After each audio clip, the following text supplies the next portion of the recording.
हमने सुना है कि वेल्डन अब्बा एक फिल्म आया था, वो कोई कुआं जो है तो गायब हो चुका है। होनावर तालुक जो है कर्नाटक की गोवा के नीचे रहने वाले कारवार जिले की एक तालुका है, उसके एक गांव है कासरकोट, उसमें मछुआरे रहते हैं। गांव दो गांव हैं, टोंक एक टोंक दो, वो दोनों गांव में मछुआरे रहते हैं, कोई दूसरी ज़िंदगी नहीं उन लोगों को। तो उन लोगों की ज़मीन जो है, गांव जो है वो मैप में गायब हो चुका है। अभी जो सर्वे जो है वो सर्वे कराने के लिए गांव वाले पूछ रहे हैं कि गांव गायब हो चुका, गांव का ज़मीन गायब हो चुका है। जिस सर्वे नंबर के अंदर जो लोगों को ज़मीन दिए गए थे, जहाँ पे वो लोग पट्टा दिया गया था, जहाँ पे उन लोग घर बनाए, घर बसाए, सालों से जी रहे हैं वहाँ पे, अभी वो ज़मीन गायब हो चुका है। अभी एसपी साहब आके ये बता रहे हैं जो कोई घर बना के रह रहा है इलीगल है, तो बोल रहे हैं कि हम यहाँ पे उखाड़ देंगे। वो माप लगा के बता रहे बगैर कोई इजाज़त घर के अंदर घुस के वो माप बना रहे हैं कि सर्वे करा रहे हैं। कि क्या चल रही, क्या ये मनमानी जो सरकार कर रही है, ये मनमानी जो है रोकना चाहिए। 35 लोगों को जेल के अंदर डाला गया है क्योंकि वो लोग सवाल किए थे, भाई मेरे घर आके क्यों माप रहे हो, सवाल पूछे थे। और इनके ऊपर जो है ये कार्रवाई किया गया है कि they are making attempt to murder, खून की कोशिश की इल्ज़ामात के ऊपर जेल के अंदर ढकेल दिए गए। औरतों 24 लोगों का औरतों के ऊपर केस डाला गया है। वो औरतों भी एंटिसिपेटरी लेने के लिए गांव छोड़ के भाग गए हैं। ये जो है ये गांव में जो पिछले एक दशक से ये मामला चल रहा है, वहाँ पे अब एक से एक एप्लीकेशन गुजारिश किए हैं डीसी के सामने, पूछ रहे हैं कि भाई हमारा सर्वे नंबर चेक करके दे दो, हमें पट्टा दिया गया है गवर्नमेंट, बट नहीं बात नहीं, हमारा सर्वे नंबर गुम चुका है। अभी 303 सर्वे नंबर जो था अभी मैप में नहीं है। सरकार ने यह बता रहा है कि सर्वे नंबर 303 अभी गायब हो चुका है। ये कौन पूछता है ये बात, कौन पूछता है ये बात? जो डिप्टी चीफ मिनिस्टर थे वो आके इलेक्शन के पहले बताए थे कि हमारा सरकार बनने दो, आप घर आके मेरे घर के अंदर बैठ के आपका मेरा ऑफिस का दरवाज़ा खुला रहेगा, आपको जो मदद चाहिए मैं दूंगा, और किसी को भी 1 इंच छोड़ने की ज़रूरत नहीं, यहाँ पे टिके रहना, मैं आपके साथ हूँ के डायलॉग मार के निकल गए थे। इनके साथ जो लोकल एमएलए था, एमएलए आज प्रत्याशी था, वो आके बता रहा था कि मुझे चुना के भिजवा दे ताकि मैं आपका प्रोटेक्शन करूँ। वे लोग उनको चुना के भिजवा दी। अभी वो मछुआरों का जो है मिनिस्टर है, वो मछुआरे कम्युनिटी से भी है और फिशरीज मिनिस्टर भी हैं, अभी गुमशुदा है, बात नहीं कर रहा है। लोग आके घर के सामने खड़े होकर भीख मांग रहे हैं, भाई हमारे ऊपर जुल्म हो रही है तो कोई रोको, उनको नहीं रोक रहा है। अभी DK Shiv Kumar deputy chief minister साहब दरवाज़ा बंद है। होम मिनिस्टर जो इसके बारे में बात करनी है, वो 3 दिन से लोग आके वहाँ पे पूछ रहे हैं, साहब हमें हमारी ये दशा है, हमको प्रोटेक्शन करो पुलिस से, जो इलीगैलिटी कर रहे हैं, जो गैर कानूनी कार्रवाई कर रहे हैं पुलिस, उसको रोको बोल के हम लोग पूछ रहे हैं। होम मिनिस्टर इनके लिए मिल नहीं पा रहे हैं, चीफ मिनिस्टर बीमार है, तो हम ये और ये सब बात करने वाले राहुल गांधी साहब जो हैं, आपको बोलना पड़ेगा कि मैं गरीबों के लिए काम करता हूँ। कहाँ गुमशुदा है वो साहब, अब ताकि दिखाना है, अभी कुछ आपकी सरकार चल रही है, पूछो दो, पूछो इन लोगों से कि क्या हो रहा है यहाँ पे। आई थिंक ये इसके बारे में सवाल हर एक आदमी करना चाहिए। जो मछुआरे जो हैं अनपढ़ हैं, गंवार हैं, उनको पता नहीं, कोई प्रोटेक्शन नहीं, गरीब लाचार को आप कोई प्रोटेक्शन नहीं दे पाएंगे, सरकार क्यों चलाते हैं? गरीबों पे आजकल गरीबों के ऊपर हम सरकार चलाने वाले हैं बोल के बोलने का डायलॉग है, बंद करना चाहिए, बहुत पहले बंद करनी चाहिए। जो फिशरीज मिनिस्टर है इनको इस्तीफा देनी चाहिए, नहीं तो कैबिनेट से निकाल देनी चाहिए। ये काम होनी चाहिए। अभी वहाँ पे लोगों की रक्षा करे, जो कोई केसेस लगाए वो सब केसेस वापस हटाना चाहिए। पुलिस के ऊपर कार्रवाई करना है। जो कोई अभी हर एक सुप्रीम कोर्ट के आदेश है, कानून है कि जो कोई पुलिस ऑफिसर आता है आपके घर में, आपका डिसिग्नेशन और बैज रखे। यहाँ पे सब निकाल के मास्क लगा के आके लोगों को मार रहे हैं। ये क्या हो रहा है? यही सरकार कर रही है। अगर ये गरीबों की सरकार है तो कौन सा सरकार है?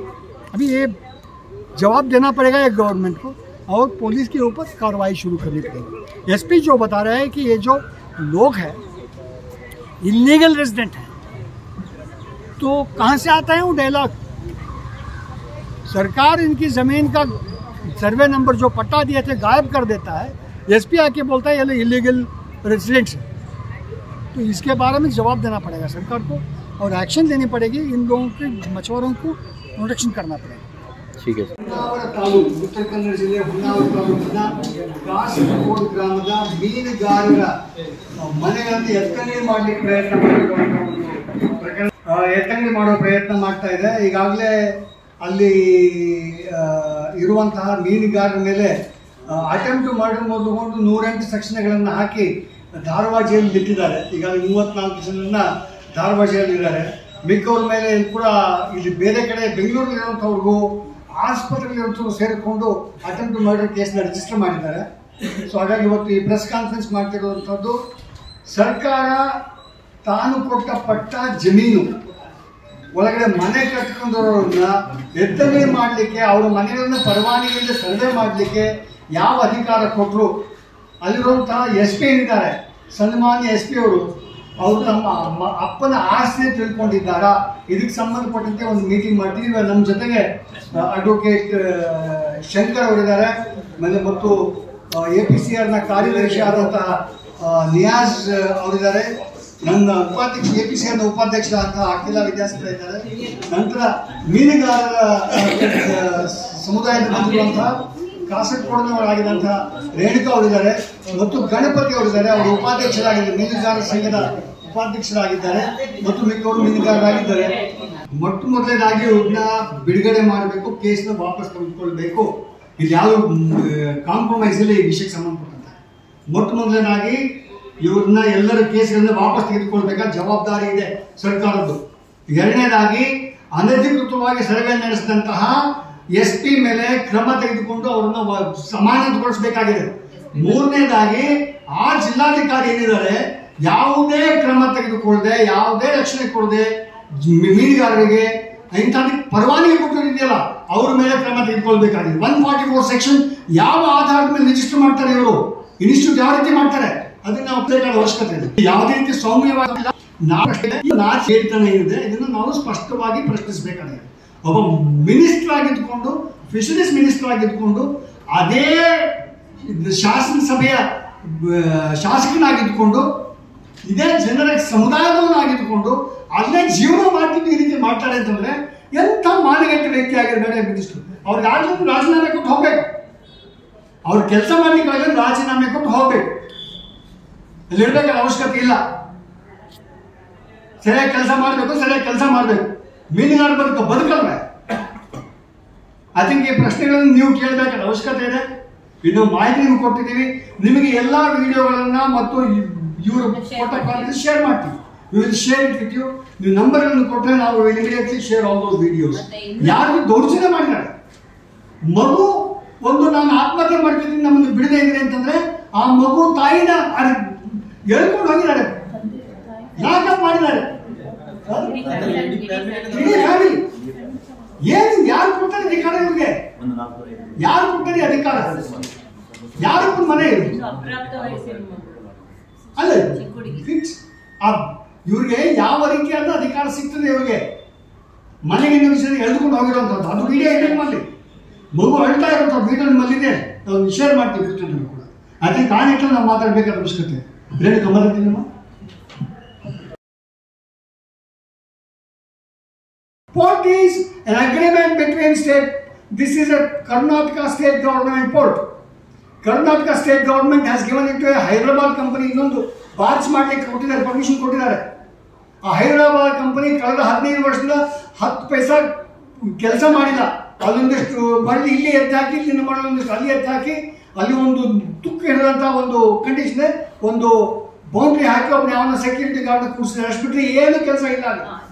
ಎಂಥದ್ದು ಈಗ ಅವ್ರು ಬಂದು ಅವರಿಗೆ ರೋಡ್ ಮಾಡಿಕೊಡ್ಲಿಕ್ಕಾಗಿ ಇವ್ರ ಮನೆಗಳನ್ನ ನಾಶ ಮಾಡಿದ್ಯಾರ, ಇವ್ರ ಮನೆಗಳ ನಡುವೆ ಇವರು ಬೌಂಡ್ರಿ ವಾಲ್ ಫಿಕ್ಸ್ ಮಾಡೋದಿದೆಯಲ್ಲ। ಸಮುದ್ರ ರೋಡ್ ಕೊರಿತಾರೆ, ಸಮುದ್ರದಲ್ಲಿ ರೋಡ್ ಕಟ್ಟಿದ್ದಾರೆ ಇವರು, ಸಮುದ್ರದ ಪಕ್ಕ ಆ ರೋಡ್ ಕೊಡ್ಕೊಂಡು ಹೋಗ್ತದೆ ಸಮುದ್ರ. ಇದು ಕಾಮನ್ ಸೆನ್ಸ್ನ ಪ್ರಶ್ನೆ. ಯಾರಾದ್ರು ಈಗ ಅದು ಕರ್ಕೊಂಡು ಹೋಗಿದೆ ಆದ ಕಾರಣ ಇವ್ರ ಮನೆಯಿಂದ ನಾವು ಲೆಕ್ಕಾಚಾರ ಮಾಡ್ತೀವಿ. ಏನು ಅರ್ಥ ಅದು? ಅಂದರೆ ಯಾರು ಕೇಳೋದಿಲ್ವಾ ಇವ್ರಿಗೆ? ಹೊಟ್ಟೆಗೆ ಏನು ತಿಂತಾರೆ ಸರ್ಕಾರ? ಅದಕ್ಕೆ ಇನ್ನು ನಾವು ಪ್ರಶ್ನೆಗಳು ಕೇಳಬೇಕಾದ ಅವಶ್ಯಕತೆ ಇದೆ. ಮಾಧ್ಯಮದ ದುರಂತ ಅಂತಂದರೆ ಅಲ್ಲಿದ್ದಂಥ ಒಂದು ಲೋಕಲ್ ಮಾಧ್ಯಮ SP ಜೊತೆ ಮಾತಾಡಿಕೊಂಡು ನೀವು ಮಾಡ್ತಿರೋ ಕ್ರಮ ಏನು ಅಂತಂದರೆ ಇವರೆಲ್ಲರೂ ಅನಧಿಕೃತವಾಗಿರುವಂಥ ಅಂತ ಹೇಳ್ತಾರೆ. ಪಟ್ಟ ಕೊಟ್ಟಿದೆ ಸರ್ಕಾರ. ನಾಚಿಕೆ ಇರಬೇಕಾ ಬೇಡವಾ SP-ಗೆ? ಆ ಸನ್ಮಾನ್ಯ SP ಅವರಪ್ಪ ಆಸೆ ತಿಳ್ಕೊಂಡಿದ್ದಾರೆ ಇದನ್ನ. ಅದಕ್ಕೆ ಪ್ರಶ್ನೆ ಮೀಡಿಯಾ ಕೇಳಬೇಕಾದ ಅವಶ್ಯಕತೆ, ಜನ ಕೇಳಬೇಕಾದ ಅವಶ್ಯಕತೆ ಇದೆ. ಹಾಗಾಗಿ ಪ್ರೆಸ್ ಕಾನ್ಫರೆನ್ಸ್ ಮಾಡ್ತಾ ಇರುವಂಥದ್ದು. ಇದನ್ನ ನೀವು SP-ಗೆ ಪ್ರಶ್ನೆ ಮಾಡಿ ಕೇಳಿ, ಅದು ಹೇಗೆ ಅನಧಿಕೃತ ಆಯಿತು, ಯಾವ ಬಾಯಿಂದ ಹೇಳಿದ ಆ ವ್ಯಕ್ತಿ, ಎಲ್ಲಿಂದ ಹೇಳಿದ ವ್ಯಕ್ತಿ ಉತ್ತರ ಕೊಡಲಿ. ಆ SP ಉತ್ತರ ಕೊಡಲಿ. DC ಕಳೆದ 3.5 ವರ್ಷದಿಂದ ನಾವು ಅರ್ಜಿ ಕೊಡ್ತಾ ಇದ್ದೀವಿ. ಹೌದಾ ಇಲ್ವೋ? ಸರ್ವೆ ಮಾಡಿ. ಈ ಸರ್ವೆ ನಂಬರ್ ಕಳೆದು ಹೋಗಿದೆ ನಮ್ಮದು. ಸರ್ಕಾರದ ಸರ್ವೆ ನಂಬರ್ ಇಲ್ಲ ಅಂತ. ನಮ್ಮ ಸರ್ವೆ ನಂಬರ್ ಕಳೆದು ಹೋಗಿದೆ. ನಮ್ಮ ಮತ್ತೆ ಸರ್ವೆ ಮಾಡಿಕೊಡಿ ನಮಗೆ ಜಮೀನು ಮನೆಗಳಂತ ಅಂತ ಕೇಳ್ತಾ ಇದ್ದೀವಿ. ಒಂದು ಮೀಟಿಂಗ್ ಕರೆದು ಒಂದು ಮೀಟಿಂಗಲ್ಲಿ ಕೂಡ ಇದಕ್ಕೆ ಸರ್ವೆ ಮಾಡೋಕ್ಕಾಗಿಲ್ಲ. ಗ್ರಾಮ ಪಂಚಾಯತಿಂದ ನಾವು ಎಷ್ಟೋ ಸಲ ಪ್ರೆಸೆಂಟ್ ಕೊಟ್ಟಿದ್ದೀವಿ, ಯಾವುದು ಕೆಲಸ ಮಾಡಿಲ್ಲ. ಇದು ಮಾಡದೆ ಇವತ್ತು ಜನಗಳ ಮನೆಗಳನ್ನೇ ಲೆಕ್ಕಾಚಾರ ಮಾಪ್ ಮಾಡಿ ಇವ್ರು ನೀವು ಎತ್ತಂಗಡಿ ಮಾಡ್ತೀವಿ ಅನ್ನೋ ಪ್ರಯತ್ನ ಮಾಡ್ತೀರಿ ಅಂತಂದ್ರೆ ಇದಂತ ನಾಚಿಕೆಗೇಡಿನ ಸರ್ಕಾರ ಇರಬೇಕು. ಇದಕ್ಕೆ ಪರ್ಮಿಷನ್ ಕೊಟ್ಟರೋ SP DC-ಗೆ ಅಂತಂದ್ರೆ ಅದು ಮೇಲಿಂದ ಬೆಂಗಳೂರು ತಾನೇ ಹೋಗೋದು. ಅಲ್ಲಿ ಅವ್ರಿಗೆ ಧೈರ್ಯ ಬರ್ತದೆ ಮಾಡಲಿಕ್ಕೆ. ಇವರಿಂದ ಕಳಿಸ್ತಾ ಇದ್ರೆ ನೀವೇನಾರು ಮಾಡಿ ಅಂತ ಹೇಳಿದ್ರೆ ಏನಾರು ಮಾಡಿ ಅಂತ ಹೇಳಿ ಯಾರು ಪೋರ್ಟ್ ಯಾರು ಮಾಡೋದು? ಫಿಶರೀಸ್ ಮಿನಿಸ್ಟರ್ ಆದಿಂದಲೂ ಬರುತ್ತೆ ಪೋರ್ಟ್. ಅವ್ರಿಗೆ ಮಾನ ಮರ್ಯಾದೆ ಬೇಡವೆ? ಅದಕ್ಕೆ ಇನ್ನು ಪ್ರಶ್ನೆ ಮಾಡಬೇಕಾಗಿರೋದು ತುಂಬ ಮುಖ್ಯವಾಗಿದೆ. ಇನ್ನು ಎಷ್ಟು ರೀತಿಯಲ್ಲಿ ನಾವು ಜನಕ್ಕೆ ತಲುಪಿಸ್ತೀವೋ ಅಷ್ಟು ಮುಖ್ಯ. ಈ ಸರ್ಕಾರದ ಮೇಲೆ ಕ್ರಮ ತೆಗೆದುಕೊಳ್ಳಬೇಕು. ಜನ ಇವ್ರನ್ನ ಎಕ್ಸ್ಪೋಸ್ ಮಾಡಬೇಕಾಗಿದೆ. ಈ ನೌಕಂಕಿ ಬಿಡಬೇಕು ಇವರು. ನಾವು ಜನರ ಪರ, ಬಡವ ಜನರ ಪರ. ನೆನ್ನೆ ಸಿದ್ದರಾಮಯ್ಯ ಭೇಟಿಯಲ್ಲಿ ಕೊಟ್ಟಾಗ ಅವ್ರ ಆರೋಗ್ಯ ಸರಿ ಇಲ್ವಂತೆ, ಹಾಗಾಗಿ ಅವರು ಸಿಕ್ತಿಲ್ಲ. ಆರೋಗ್ಯ ಸರಿ ಇಲ್ಲ ಅವ್ರಿಗೆ. ಹಾಗಾಗಿ PA ಅವರು ಫೋನ್ ಮಾಡಿ ಮಹಿಳೆಯರ ಮೇಲೆ ಬಿಟ್ಟು ಬಿಡಿ ಅಂತ ಮಹಿಳೆಯರನ್ನ ಮಾತ್ರ ಬಿಟ್ಟಿದ್ದಾರೆ. ಮಹಿಳೆಯರ ಮೇಲೆ ಅಟೆಂಪ್ಟ್ ಮರ್ಡರ್ ಕೇಸ್ ರಿಜಿಸ್ಟರ್ ಮಾಡಿದ್ದಾರೆ. ಇಲ್ಲಿ APCR ನಾವಿದ್ದೀವಿ, ಮತ್ತೆ NFF National Fish Workers Forum, ಮತ್ತೆ NFM National Alliance of People's Movement ಅಂತ ಇವರೆಲ್ಲರೂ ಕೂಡ ಸಪೋರ್ಟ್ ಮಾಡ್ತಾ ಇರುವಂತಹ ಒಂದು ಸಮುದಾಯ ಮತ್ತೆ ಹೋರಾಟ ಇದು. ಇದರ ಮುಖ್ಯ ಒಂದು ಒತ್ತಾಯಗಳು ಇನ್ನೇನಿದಾವೆ ಅಂತ ಹೇಳಿದ್ರೆ, conduct fair and impartial investigation. ಏನಾಗಿದೆಯೋ ಅಲ್ಲಿ ಪೊಲೀಸ್ ಬ್ರುಟಾಲಿಟಿ ಏನ್ ನಡೆದಿದೆಯೋ ಸಮುದಾಯದವ್ರ ಮೇಲೆ 500-600 ಕುಟುಂಬನ ಎತ್ತಂಗಡಿ ಮಾಡೋದಕ್ಕೆ ಏನ್ ಪ್ರಯತ್ನ ಪಡ್ತಾ ಇದೆಯೋ local law and order system, ಇವರೆಲ್ಲರ ವಿರುದ್ಧ ಒಂದು ಇಂಪಾರ್ಷಿಯಲ್ ಇನ್ವೆಸ್ಟಿಗೇಷನ್ ಆಗಬೇಕು, ರಿಪೋರ್ಟ್ ಬರಬೇಕು. ಮತ್ತೆ ಯಾವ ಪೊಲೀಸ್ ಅಧಿಕಾರಿಗಳು ಮತ್ತೆ ಇನ್ನಿತರೆ ಸರ್ಕಾರಿ ಅಧಿಕಾರಿಗಳು ಇದರಲ್ಲಿ ಇನ್ವಾಲ್ವ್ ಆಗಿದಾರೋ ಅವ್ರ ವಿರುದ್ಧ ತಕ್ಷಣನೇ ಸೂಕ್ತ ಕ್ರಮ ಕೈಗೊಳ್ಬೇಕು ಅಂತ ಅನ್ನುವಂಥದ್ದು. ಮತ್ತೆ ಇನ್ನೊಂದು, ನಮ್ಮ ಮೀನುಗಾರ ಸಮುದಾಯದ ಎಲ್ಲ ಕುಟುಂಬದವರಿಗೆ, ಮಕ್ಕಳಿಗೆ, ಮಹಿಳೆಯರಿಗೆ ಎಲ್ಲರಿಗೂ ಸಂಪೂರ್ಣ ಸುರಕ್ಷತೆ ಒದಗಿಸ್ಕೊಳ್ಬೇಕು ಅಂತ ಹೇಳ್ಬಿಟ್ಟು, ಇನ್ನೊಂದು ಅತಿ ಮುಖ್ಯವಾಗಿ ನಾಗರಿಕರ ಸಿವಿಲ್ ರೈಟ್ಗಳನ್ನ, ನಾಗರಿಕ ಹಕ್ಕುಗಳನ್ನ ಸಂರಕ್ಷಣೆ ಮಾಡಬೇಕು. ಅದು ಸರ್ಕಾರದ ಜವಾಬ್ದಾರಿ. ಅಲ್ಲಿರುವಂತಹ ಲೋಕಲ್ ಲಾ ಅಂಡ್ ಆರ್ಡರ್ ಸಿಸ್ಟಮ್ದು ಜವಾಬ್ದಾರಿ. ಅದು ತಮ್ಮ ದೇಶದಲ್ಲಿ, ತಮ್ಮದೇ ರಾಜ್ಯದಲ್ಲಿ, ತಮ್ಮದೇ ಊರಿನಲ್ಲಿ ಅವರು ರೆಫ್ಯೂಜಿಗಳಾಗಿ ಹೋಗ್ತಾ ಇದ್ದಾರೆ. ಇವಾಗ ಅಲ್ಲಿ ಊರೇ ಇಲ್ಲ ಅಂತ ಹೇಳಿದ್ರೆ, ಈ ದಶಕಗಳಿಂದ ವಾಸ ಮಾಡ್ತಾ ಇರುವಂತಹ ಕುಟುಂಬಗಳು ಊರೇ ಇಲ್ಲ ಅಂತ ಹೇಳಿದ್ರೆ ಹೆಂಗೆ? ಅವ್ರು ದಿನನಿತ್ಯ ಜೀವನ ಮಾಡ್ತಾ ಇದ್ದಾರೆ. ಈಗಾಗಲೇ BT ವೆಂಕಟೇಶ್ ಅವರು ಹೇಳಿದಂಗೆ. ಸೊ ಸಂವಿಧಾನದ ಪ್ರಕಾರ ನಮಗೆ ಜೀವಿಸುವ ಗೌರವದಿಂದ, ಘನತೆಯಿಂದ ಜೀವಿಸುವ ಹಕ್ಕು ಇದೆ. ಆ ಹಕ್ಕನ್ನ ಸರ್ಕಾರನೇ ಉಲ್ಲಂಘನೆ ಮಾಡಿದ್ರೆ ಹೇಗೆ? ಇವ್ರ ವಿರುದ್ಧ ಯಾರು ಕ್ರಮ ಕೈಗೊಳ್ಳೋದು? ಈಗ ನಾಗರಿಕರು ಅವ್ರ ವಿರುದ್ಧ, ಸರ್ಕಾರದ ವಿರುದ್ಧ ಹೋರಾಟ ಮಾಡುವಂತ ಪರಿಸ್ಥಿತಿನ ಸರ್ಕಾರನೇ ತಂದಿದೆ. ಹಾಗಾಗಿ ನಾವು ಸರ್ಕಾರದ ಹತ್ರ ಕೇಳ್ಕೊಳ್ತಾ ಇರೋದು, CM ಆಗ್ಲಿ, DCM ಅವರಾಗ್ಲಿ, ಹೋಮ್ ಮಿನಿಸ್ಟರ್ ಆಗ್ಲಿ, ಮತ್ತೆ ಫಿಶರಿ ಮಿನಿಸ್ಟರ್ ಆಗ್ಲಿ, ಮತ್ತೆ ಇನ್ನಿತರ ಯಾವುದೇ ಕನ್ಸರ್ನ್ಡ್ ಮಿನಿಸ್ಟ್ರಿ ಮತ್ತೆ ಡಿಪಾರ್ಟ್ಮೆಂಟ್ಗಳ ಮುಂದೆ ನಾವು ಕೇಳ್ಕೊಳ್ಳೋದಿಷ್ಟೇ, ಸಂಪೂರ್ಣವಾಗಿ ಸಾಂವಿಧಾನಿಕವಾಗಿ ಕೆಲಸ ಮಾಡಿ, ಕಾರ್ಯನಿರ್ವಹಿಸಿ, ಅಲ್ಲಿ ಯಾರಿಂದ ಯಾರಿಗೆ ತೊಂದರೆ ಆಗ್ತಾ ಇದೆಯೋ ಅನ್ನೋದನ್ನ ಸರಿಯಾಗಿ ವಿಚಾರಣೆ ಮಾಡಿಬಿಟ್ಟು ತಪ್ಪಿತಸ್ಥರಿಗೆ ಶಿಕ್ಷೆ ಕೊಡಿ. ಮತ್ತೆ ನಮ್ಮ ಮೀನುಗಾರರ ಸಮುದಾಯದ ಮೇಲೆ ಏನು ಸುಳ್ಳು ಕೇಸ್ಗಳು ದಾಖಲಾಗಿದೆಯೋ ಇದುವರೆಗೂ ಅವರು ತಲೆಮರೆಸ್ಕೊಂಡು ಜೀವನ ಮಾಡಕ್ಕಾಗ್ದಲೇ, ಸರಿಯಾಗಿ ಜೀವನ ಮಾಡಕ್ಕಾಗ್ದಲೇನೆ ತಲೆಮರೆಸ್ಕೊಂಡು ಓಡಾಡುವಂತಹ ಪರಿಸ್ಥಿತಿ ತಂದಿಟ್ಟಿದೆ ಸರ್ಕಾರ. ಯಾರು ರಕ್ಷಣೆ ಮಾಡ್ಬೇಕೋ ಅವರೇ ರಕ್ಷಣೆ ಮಾಡದಲೇನೆ ತೊಂದರೆ ಕೊಡ್ತಾ ಇದ್ದಾರೆ. ಹಾಗಾಗಿ ಅವರು ಇವರ ರಕ್ಷಣೆಗೆ ನಿಲ್ಬೇಕು, ಅವ್ರ ಕರ್ತವ್ಯನ ಪ್ರಾಮಾಣಿಕವಾಗಿ ದಕ್ಷತೆಯಿಂದ ನಿರ್ವಹಿಸಬೇಕು ಅಂತ ಅಂದ್ಬಿಟ್ಟು ನಮ್ಮ ಡಿಮ್ಯಾಂಡ್. ನನ್ನ ಹೆಸರು ಗಣಪತಿ ತಾಂಡೇಲು, ಮಾಜಿ ಅಧ್ಯಕ್ಷ, ಹಸಿಮಿನ ಪರ ಸಂಘದ ಮಾಜಿ ಅಧ್ಯಕ್ಷರು. ಇವರು ರೇಣುಕಾ ತಾಂಡೇಲು, ಇವರು ಈಗ ಹಸಿಮಿನ ವ್ಯಾಪಾರ ಸಂಘದ ಈಗಿನ ಅಧ್ಯಕ್ಷರು ಹಾಗೂ ನಮ್ಮ ಕಾರ್ಯದರ್ಶಿ ಎಲ್ಲ ಬಂದಿದ್ದಾರೆ. ನಾವು 3 ದಿವಸದಿಂದ ಇಲ್ಲೇ ಇದ್ದೀವಿ. ಚೀಫ್ ಮಿನಿಸ್ಟರ್ಗೆ ಭೇಟಿ ಆಗಲಿಕ್ಕೆ ಅಂತ ಬಂದಿದ್ದೀವಿ. ಮೊನ್ನೆ ಆಗಿದ್ದ ಘಟನೆ 144 ಸೆಕ್ಷನ್ ಹಾಕಿದ್ದಕ್ಕೆ ನಾವು ಚೀಫ್ ಮಿನಿಸ್ಟರ್ ಹತ್ರ ಏನಾದರೂ ಮಾತಾಡಿ ನಿಲ್ಲಿಸುವ ಅಂತ ಹೇಳ್ಕೊಂಡು ಇಲ್ಲಿ ಬಂದಿದ್ವಿ. ಚೀಫ್ ಮಿನಿಸ್ಟ್ರಿಗೆ ಸಹ ಹೇಳಿದ್ವಿ ಭೇಟಿಯಾಗಿ, 2 ನಿಮಿಷ ಮಾತಾಡಲಿಕ್ಕೆ ಕೊಟ್ಟಿದ್ರು. ಅವರು ಸಹ ಹೇಳಿದರು ನಾವು ಮಾತಾಡ್ತೀವಿ SP ಹತ್ರ ಅಂತ ಹೇಳಿ. ಆದ ನಂತರ ಬಂದ್ವಿ. ಕಡೆಗೆ ನಾವು ವಿನಾಕಾರಣ ನಮ್ಮ ಮೇಲೆ ಸುಳ್ಳು ಕೇಸುಗಳನ್ನು ಹಾಕಿ ಮೀನುಗಾರರ ಹೆಂಗಸರ ಮೇಲೆ ಎಳೆದಾಡೋದು, ಗಂಡಸರು ಪೊಲೀಸರಲ್ಲಿ ಹೇಳಿ ಮಹಿಳೆಯರಿಗೆಲ್ಲ ಹೆಂಗಸರಿಗೆಲ್ಲ ಮುಟ್ಟುವುದು ಹಾಗೆಲ್ಲ ಮಾಡಿ ಎಳ್ಕೊಂಡು ಹೋಗೋದೆಲ್ಲ ಮಾಡ್ತಾ ಇದ್ದಾರೆ. ಅದಕ್ಕೋಸ್ಕರ ಹೋಮ್ ಮಿನಿಸ್ಟ್ರಿಗೆ ಒಂದು ಹೇಳಿ ಅವ್ರ ಮೇಲೆ ಒಂದು ಆ್ಯಕ್ಷನ್ ತಗೊಳ್ಳಿ ಅಂತ ಹೇಳುವಂತ ನಾವು ಬಂದಿದ್ದೀವಿ ಇಲ್ಲಿ. ಆದರೂ ಸಹ ನಮಗೆ 3 ದಿವಸದಿಂದ ಹೋಮ್ ಮಿನಿಸ್ಟ್ರ್ ಮಾತಾಡಲಿಕ್ಕೆ ಆಗಲಿಲ್ಲ. ವಿನಾಕಾರಣ ಅವ್ರದ್ದು ಆರೋಗ್ಯ ಸರಿಯಿಲ್ಲ ಅಂತ ಹೇಳ್ತಾ ಇದ್ದಾರೆ. ಏನೇನು ನಮಗೆ ಸರಿಯಾಗಿ ಗೊತ್ತಿಲ್ಲ. ಹಾಗಾಗಿ ನಾವು 3 ದಿವಸದಿಂದ ಕಾಯ್ತಾ ಇದ್ದೀವಿ. ಹಾಗಾಗಿ ಇವತ್ತೊಂದು ಪ್ರೆಸ್ ಮೀಟ್ ಮಾಡುವ ಅಂತ ಹೇಳಿ ನಮ್ಮ ವೆಂಕಟೇಶ್ ಸಾಹೇಬ್ರ ಹತ್ರ ಹೇಳಿ, ಅವರಿಗೆ ನಮ್ಗೆ ಏನೂ ಗೊತ್ತಿಲ್ಲ, ನಮಗೆ ಎಜುಕೇಷನ್ ಇಲ್ಲ, ಬೆಂಗಳೂರು ಅಂದರೆ ನಮ್ಗೆ ಏನಂತ ಗೊತ್ತಿಲ್ಲ.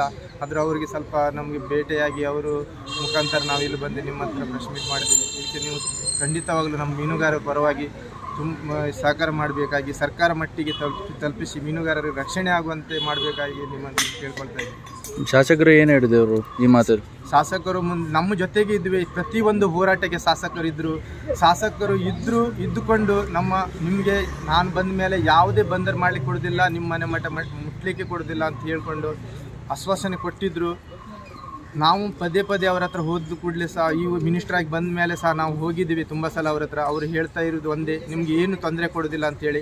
ಆದರೆ ಪದೇ ತೊಂದರೆ ಕೊಡ್ತಾನೆ ಬಂದಿವೆ. ಇದಕ್ಕಿಂತ ಮುಂಚೆನೂ ಸರ್ವೆ ಮಾಡಿದ್ರು ಅವರು. ಆವಾಗ 16-20 ಜನರಿಗೂ ಸಹ ಜೈಲಿಗೆ ಹಾಕಿ ವಿನಾಕಾರಣ ಬೇರೆ ಕೇಸ್ ಹಾಕಿ ಅದನ್ನು ಏನೂ ಆಗದೆ ಕೋರ್ಟಲ್ಲಿ ಇನ್ನೂ ತನಕ ಬರಲಿಲ್ಲ. ಅಲ್ಲಿ ಹಾಗೆ ಬಿದ್ದಿದೆ ಅದು ಕೋರ್ಟು. ಈಗಲೂ ಸಹ ಮೊನ್ನೆ ಹಾಗೆ ಮಾಡಿದ್ದಾರೆ ಅವರು. ನಮ್ಗೆ ಏನಂತ ಗೊತ್ತಾಗ್ತಾ ಇಲ್ಲ. ಅವ್ರು ಖಾಲಿ ನಮಗೆ ಭರವಸೆ ಕೊಡ್ತಾ ಬಿಟ್ಟರೆ ಬೇರೆ ಏನು ಮಾತಾಡ್ತಾ ಇಲ್ಲ. ಓಕೆ.